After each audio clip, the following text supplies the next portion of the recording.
So, you're a perfectionist. You struggle from paralysis by analysis. You find yourself over planning that goal or dream that you've been working on, and you're trying to figure out how you can overcome it. Well, we're going to talk about it today.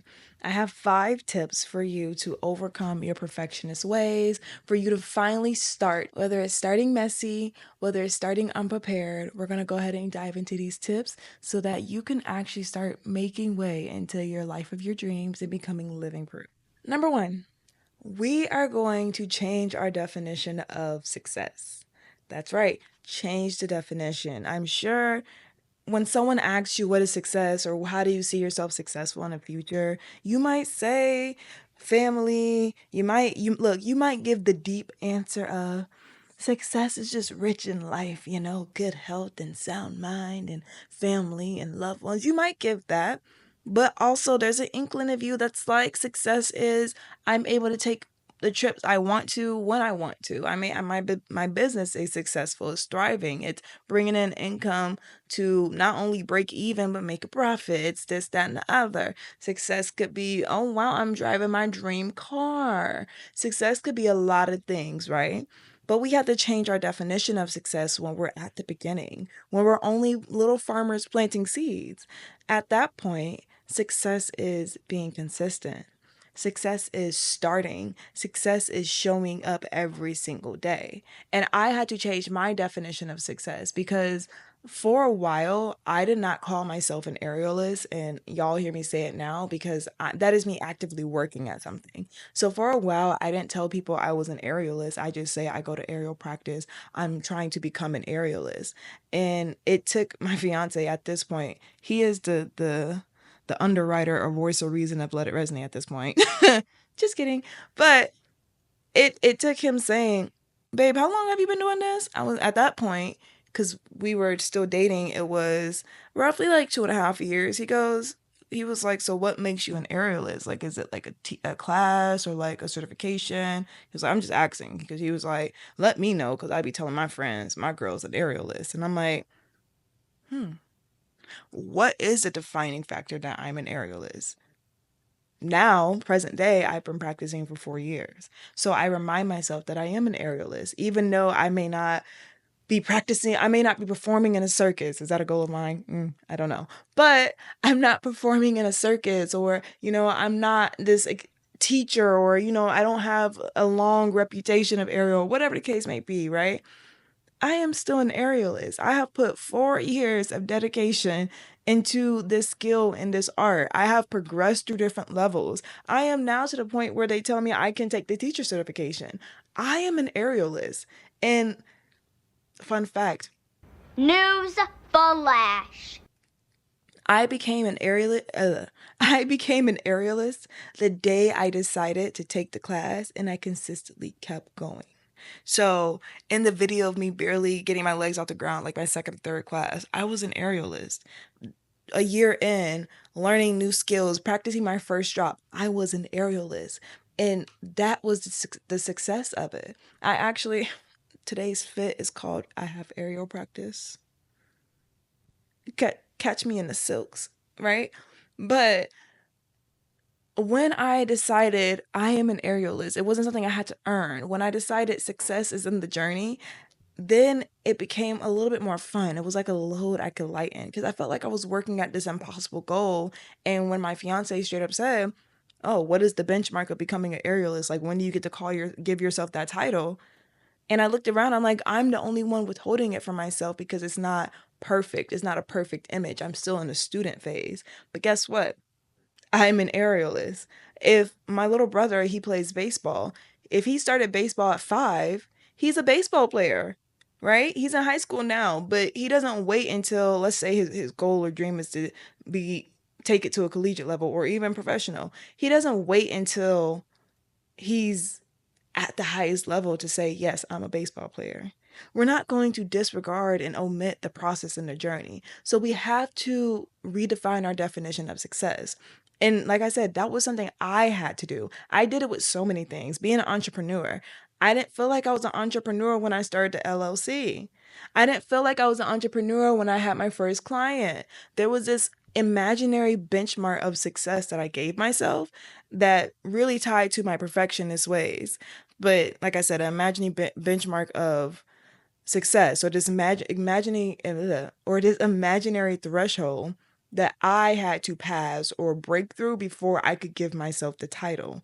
But really, success came when I booked my first client. Success was within my second and third client. Success was in my first group mobility class. All of that is success of my journey of being an entrepreneur. So how many of you are robbing yourself of the title, the probably the journey because you haven't started, because your definition of success is so fixed on an end project, on an end product. I said project, but still, it's so fixed on this end result. And so you rob yourself of even starting. You rob yourself of giving yourself the credit of the steps that you may have taken already. Like I said, I am an aerialist. I say it often and I'm screaming to the top of my lungs because that is me actively working at something. That is me actively working at the mindset that I don't have to be perfect in this journey, that there is success within my now. There is success because I'm showing up and being consistent. I'm being resilient. I'm being persistent in everything that I'm doing. So we're going to redefine our definition of success. We're going to switch it from the product to the progress, from progress to from perfection to progress. We're going to switch it from the finish line to the starting line, right? When you run a marathon, respectfully, I have not. So I'm using this because I have family members who run marathons. But when you run a marathon, I've talked to family and friends who've ran it, and they're like, "Ooh, it feels good crossing the finish line." But the height of my emotions, my big moment of I can't believe I'm here, I'm really doing it. Like here I am, is at that starting line, and then somewhere in the middle where they might see family, friends, or even a stranger that gives them a second win and cheering them on. That's when they get that epiphany of, I'm doing the dang thing. I'm doing the dang thing. Why am I tongue twisting that? I'm doing the dang thing. I'm gonna leave that in. All right. That's when you start to smell yourself a little bit. You say, oh yeah, I'm running a marathon. After it's done, you got your medal. We're not knocking that moment. But switching our mindset from success only lying in the finish line to success is at the starting line, success is in the middle, is going to help you overcome your perfectionist ways and that paralysis by analysis. I know I flip-flopped it the entire last episode, and I think I flip-flopped it the episode I did months ago. We know what we're talking about here. All right. And I want you to remember that starting is such a big win. Showing up is such a big win. There are still days, like I said, I loudly say I'm an aerialist because that is something I'm actively working at, a mindset that I'm constantly trying to undo because for a while it was very uncomfortable. My teacher's an aerialist, but I am not because she's been in it for such a long time. She's profound in this industry. How dare I call myself aerialist? But I am. But I am. And I love that she says, like, us aerialists got to stick together. Like, oh my God, that's me. Oh my goodness. Right? But there's such big wins in starting. There's such big wins in being consistent. Like I said, there are days where I come home from practice and I probably didn't get any skill that I worked on. Like, I tried it, but it just wasn't executed as well as it should be. I'm still working on something. Something needs to be tweaked. We're going to pick this up where we left off, right? And I have to tell my fiance, I'm like, today was a bad practice. He goes, you showed up today? I was like, yeah. He's like, you tried your best? I'm like, yeah. I was like, but I don't know. Like, I tried that hip key and I just kept falling to the ground. Like, I could not get it today. It was not working. Or my body just felt extra heavy today. It just was not clicking. He's like, but you went, you showed up, you gave your best. And he loves to add, he goes, you suspended yourself from the ceiling, which most people don't wake up and do on a random weekday. He was like, baby, that you had a good practice. That's success. You're doing good. And he'll pat me on the back. And I'm just like, ah, the second wind of voice of reason, huh? Right? But it's something I'm still actively working at because for me, there are those days I'm like, oh, the success will be getting that skill, executing that skill so I can move on to the next level. But no, the success was actually showing up. Me, because it's very easy to just not show up. Super easy, right? And we gonna talk about that. Two, gonna segue right into this. It's progress, not the product. We're going to tackle the result driven mindset. Boy. There are so many things I never started that just was archived in my noggin because the result wasn't matching my starting line. So I felt like it wasn't worth trying. And what I mean by that is I only focus on the result. I only focus on the big goal, right? Like we talked about this, the goal and that the headlights, the big flashing lights, right? But my starting line didn't look like that. My beginnings were humble. And so because it wasn't resonating, because what I was sitting in did not match what I was imagining, well, guess what? Hmm. Hmm. Well, your girl was like, oh, this is not enough. This is not it. It's not meant to be. It doesn't resonate.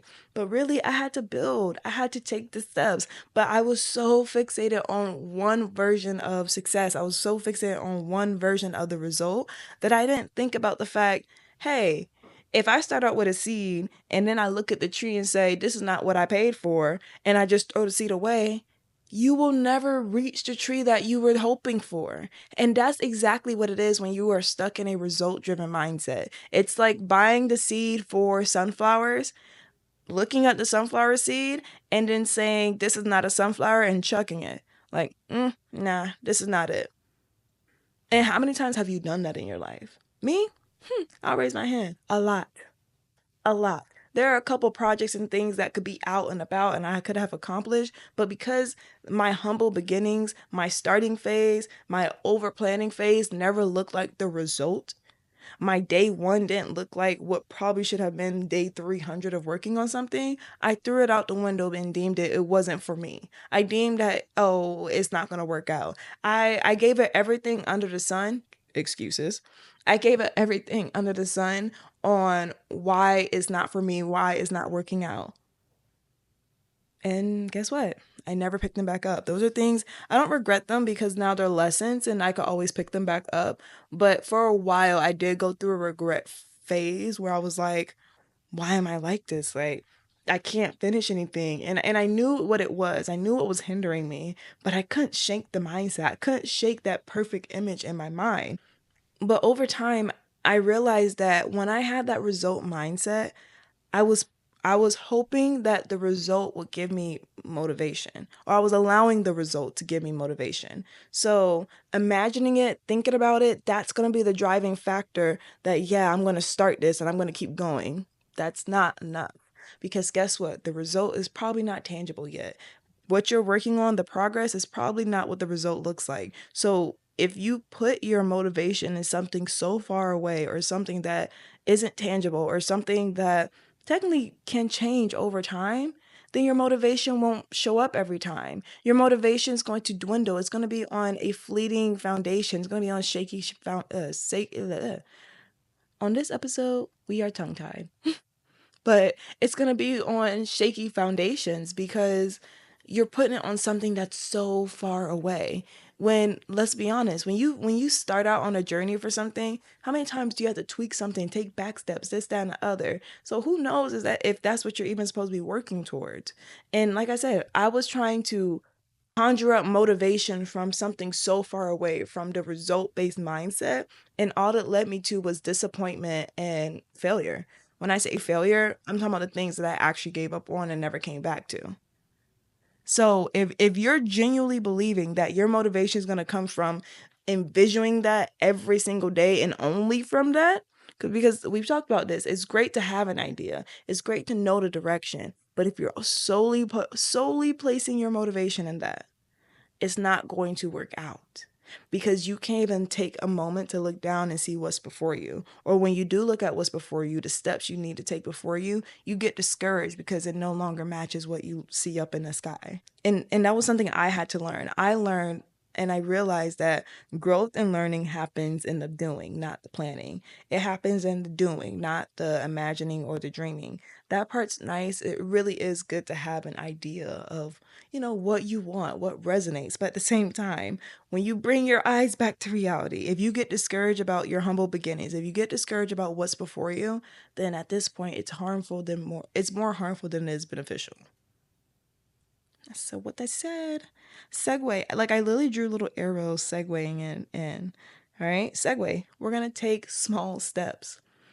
This is like the most cliche advice, but at the same time, we don't do it.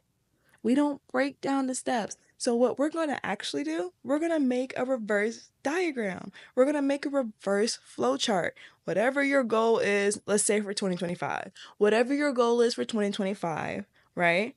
Whatever that is, we're going to put it in a circle. Big goals, shining lights, draw everything you want around it, all the fancy stuff, put stickers. If it was me, I'll put some anime stickers on top.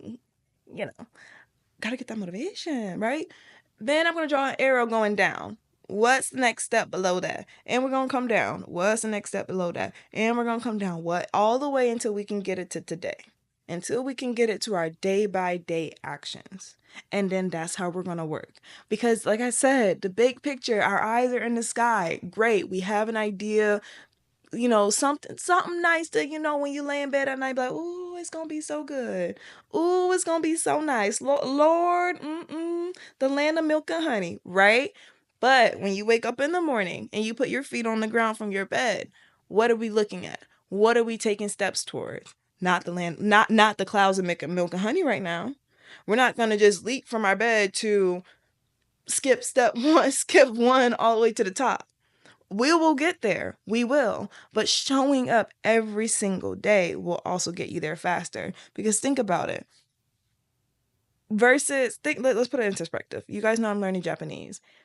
I do 10 minutes a day, roughly. I have a set day where I do a longer time frame, but 10 minutes a day of daily practice versus trying to do 1 day a week of a 5-hour practice.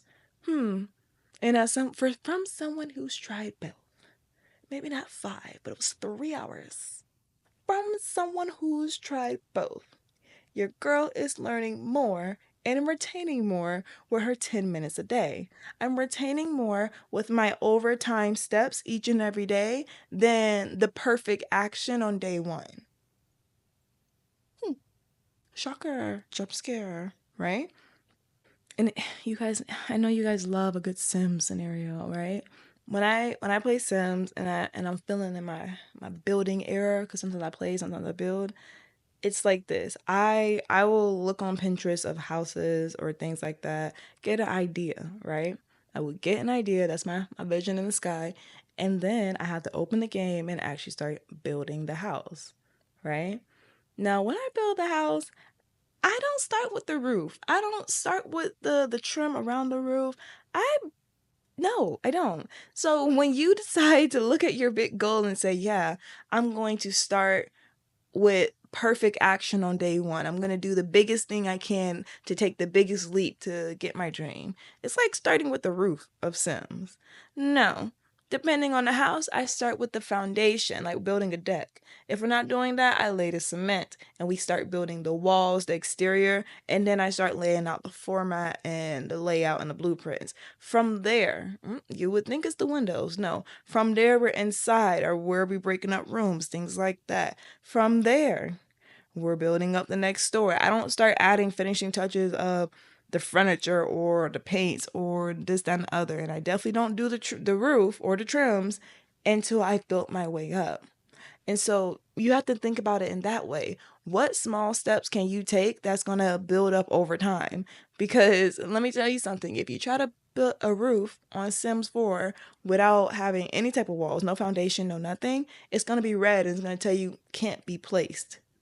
And that's kind of what you're going to be like. You can't be placed into your dream life, into your dream goals without taking the daily steps, without building the reps, because you're going to learn and grow along the way.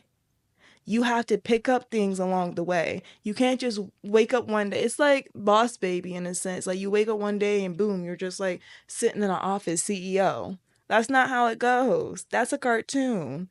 And a lot of you guys want to live a cartoon lifestyle in the sense of you wake up and bam, you're placed in your blessing, you're placed in what you're asking for, but you're not ready mentally, physically, emotionally, and spiritually. You know how you can get ready? Taking your daily reps, breaking it down into steps. Ooh, she a poet. She didn't even know it. Let me stop. All right, number 4 is to embrace the mess. 9 times out of 10, what you consider the mess is your resilience, your authenticity, your creativity, your curiosity. That's what it is. I'm not saying hoarder's mess. Like, no, this is not junkyard, trash yard mess.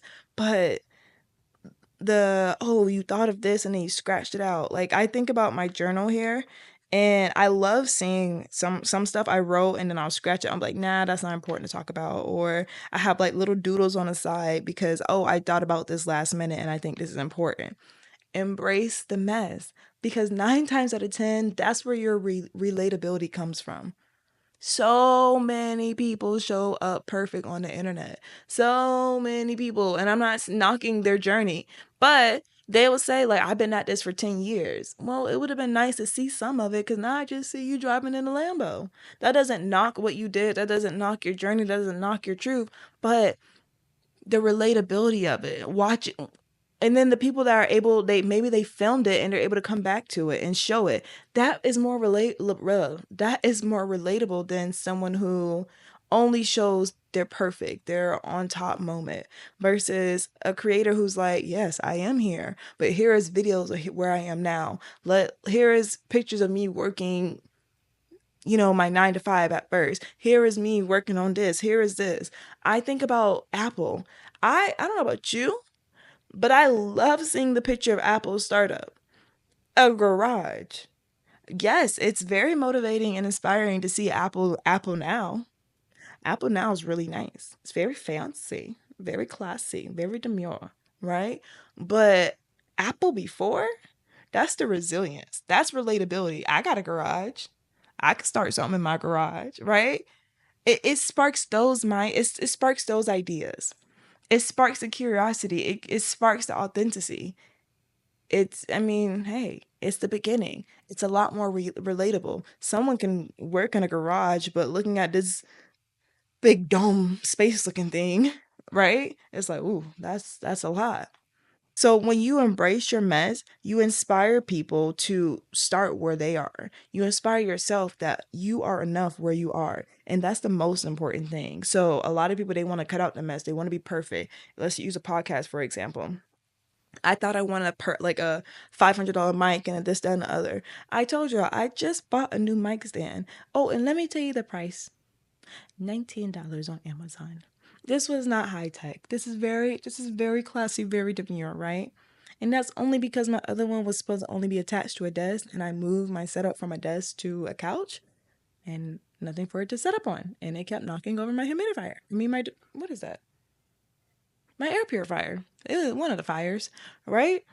And so that was the only reason why we did that. But at first, I wanted a $500 to $600 mic. I wanted this extensive setup. I would ask my friend, can I use her backdrop? This, that, and the other. But 90 something episodes later, so many people have been resonating with me, right? I've had people reach out to me about my podcast that have brought so much light and love and sense of just, I'm doing a dang thing, right? All on this setup that might have been, the original setup might have been $100, right? That's it. And that feels good. That feels good to me and also my pockets. I don't know about you guys, but it feels great in my pockets. So starting in my mess, and it's the authenticity. Like I said, I was using a desk stand on a little small table and was tipping it over. I don't know if I actually have it on camera. I don't think I pressed record yet, but there's so many times I started recording and it would just topple over and I'm like, it's okay. Or I would have to move the couch over to kind of keep the table down. Like, embrace the mess. I still have my engagement sign right here. We don't know where to hang it up at. So it's in the pictures, in the frame. It's my everyday life. And I think when we try to cut out the mess, we cut out our authenticity. We cut out what makes us us. We cut out our everyday life. Where's the flavor? Where's the flavor in this? I don't taste anything. I don't taste sugar, cinnamon, nutmeg, milk, nothing at all. It's just bland. I'm not talking about just show up here looking any kind of way, bedhead, right? But at the same time, You don't have to remove every aspect of yourself, the aspects that was showing your curiosity, the aspects that was showing your creativity, because you want it to be perfect, right? I think of it as the footprints in our journey. It's something to look back on. It's like, hey, look at that. We made a dent in that. You see that dent right there? That's hard work, right? That's hard work. And like I said, it's relatable. Absolutely relatable. I feel like I'm grateful for it, but I definitely feel like social media content consumers, regardless, are sick of the perfect stuff. We are sick and tired of being sick and tired of the perfect, because the perfect is not inspiring. It's nice to look at, but it's not inspiring, because you're not going to wake up and say, yes, I need to go get this perfect setup. And if you do, you break the bank on it. And what if it wasn't even for you? You weren't even supposed to pursue that. Now you mad and you calling people frauds. And then I think about Meet the Robinsons. He started his mess. The mess was, his life was a mess, right? But without that one little machine that he had to look at memories and stuff that was thrown together by junk and trash and whatever you want to call it, he wouldn't have progressed to where he was in the future. But now, y'all seen the movie. It's a little bit of a time lapse, but where he is today, even when he was adopted, his room started out so big but empty. And over time, you saw him throwing away a little ball, scratching paper here and throw away this here. And you see this. And then you see like the prototype of the robot that we saw in the movie. We see his first prototype pushed over in the trash.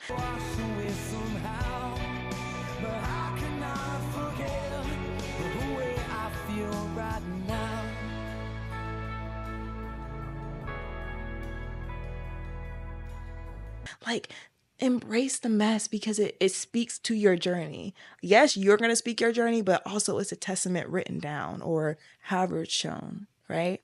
Maybe it's documented on paper or on video. I don't know.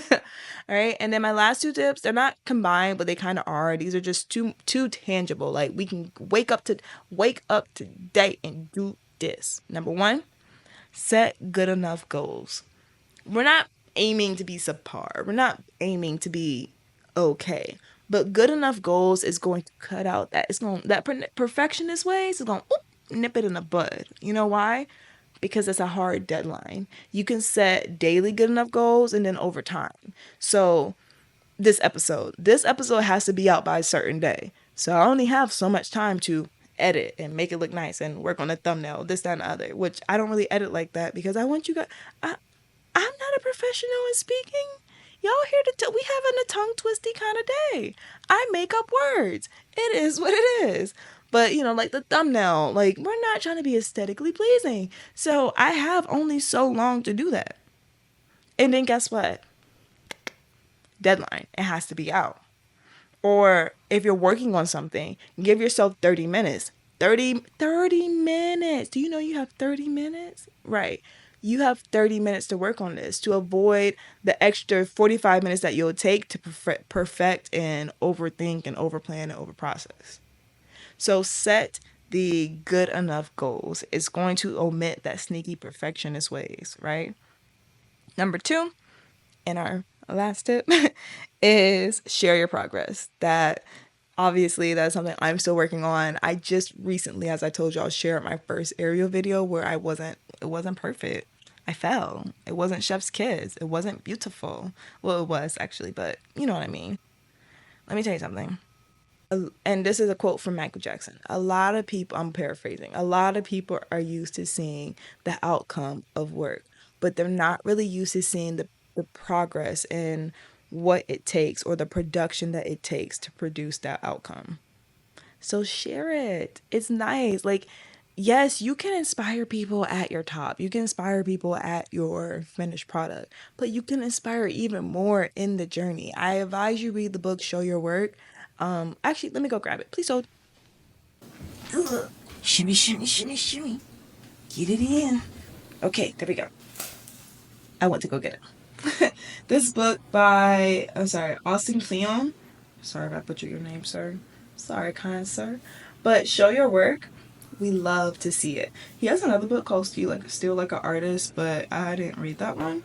But this one is literally all just about showing your work, showing your steps along the way of the journey. It talks about how people appreciate it. It gives motivation to start. It gives motivation that your journey is just as important as your finish line. Teach what you know. All right. I advise anyone who is trying to start something new, trying to go embark on a new journey, honestly, trying to become living proof, show your work. You don't have to be a genius. Number one, you don't have to be a professional. Honestly, I need to reread this book. It literally says think progress, not product. Like, that's crazy. Become the documentarian of what you do. It says it's okay to be an amateur. It says it says a lot in this book here. I'm telling you, this is going to be tip number 6. Read, show your work. 10 ways to share your creativity and get discovered, right? Maybe your goal is not to be discovered. That wasn't my goal. But hey, I read this book and it gave me a second win because when I thought about it's okay to be an amateur, it's okay to start with what you know. Hey, I realized I could give myself a title as an aerialist. So these are the things that we're talking about today. These are your tips that I told you. I try to give you 2 tangible tips, things you can go out and do today, but at the same time, overall, it's going to be a mindset shift. It's going to be a shift in your definition of success and the satisfaction that you have in the journey. It's going to be a switch in the progress versus product mindset.